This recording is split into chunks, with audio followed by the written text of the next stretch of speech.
Here to explain a little bit more as we dig into this, let's welcome in Anthony Ganji. He is the host of Tier Talk, as well as being a prison expert. Anthony, thank you so much for your time again.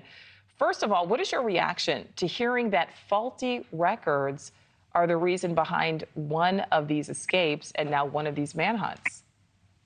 Right. So this would be known as an erroneous release. So it wouldn't be considered an escape unless there was some level of corruption behind the scenes from one of the workers. So at this point, it's an erroneous release. The classification process is very complex. I mean, you're dealing with could be multiple interests from different agencies, multiple court translations on what these things, what they could, what they're expecting. So having said that, there's always going to be direct oversight into anybody who is doing the release process. One is to make sure it's objective, keep it objective, but also to make sure that if there is errors, you have all the oversights in place so an erroneous release like this doesn't happen. So my question is, who are the signatures?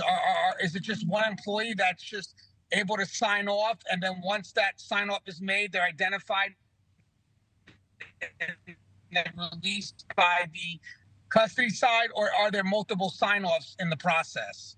And Anthony, are you there? Yeah, can you hear us? Yes, ma'am, I can hear you. All right, perfect. We just have that updated information too as well, that they now have taken Kevin Mason's girlfriend into custody. She's facing charges, but he is still on the run. Are you surprised to hear that? Because obviously they weren't together. Yeah, now, if I may ask, the girlfriend is someone that was on the outside, right? She's not a worker, correct? Correct, yeah, as far as we know, she was on the outside.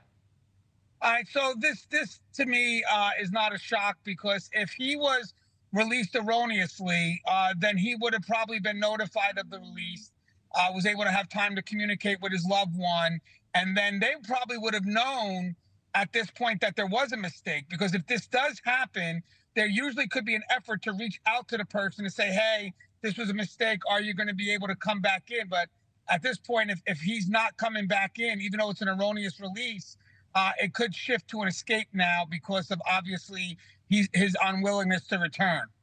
All right. Well, host of Tier Talk, prison expert Anthony Ganji, we certainly appreciate your time. Thank you. Thank you, Nicole.